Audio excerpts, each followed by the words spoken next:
पोल सहित मु देखु कहूँ ये जो रास्ता बाबद आमर अभियोग अच्छी ये रास्ताटी गत 2 वर्ष 3 वर्षर काम ग्राम उन्नयन विभाग द्वारा परिचालित ये कामटी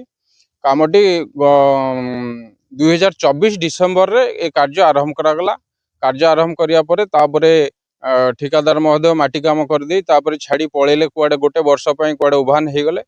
तापर ए वर्ष जनवरी 30 तारिख रे आसी कौन कले ना ये रास्तार जो आम चाषी मान मुख्य समस्या ग्रामवासी मान मुख्य समस्या जोटा थिला पोल को नहीं से पोलटा को भांगीदेले।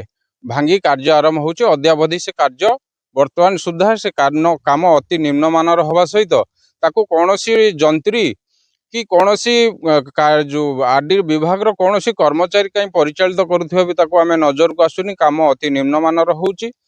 एही प्रतिवाद रे आमे माने जिलापाल को बारंबार भी अवगत करूँ, ग्राम उन्नयन विभाग अधिकारी को अवगत भी करूँ, किंतु से कौन प्रकार कर्णपात न करिबारु आमे आसंता 7 तारिख 7/6/2026 खरे जिलापाल को भिन्न ढंगर भिन्न रूप से प्रतिवाद स्वरूप आमे ग्राम उन्नयन विभाग अधिकारी को संबर्धना करूँ।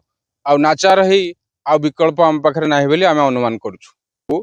आमे भी ए बाबद जिलापाल को बारंबार अभियोग फोटो सहित देचु जे आमको ये जो माटी पोल काम करुच्ची जो हिसाब रे ड्रेनेज 20 उपरे से जो हिसाब रे पहाड़ रकम माटी गदा करिछि से माटी आमको आगामी दिन रे गोटे गोटे जो प्राकृतिक भावे जो जल भंडार जेमती करी आमे भाबुछु जल भंडार तैयारी करा जाउची।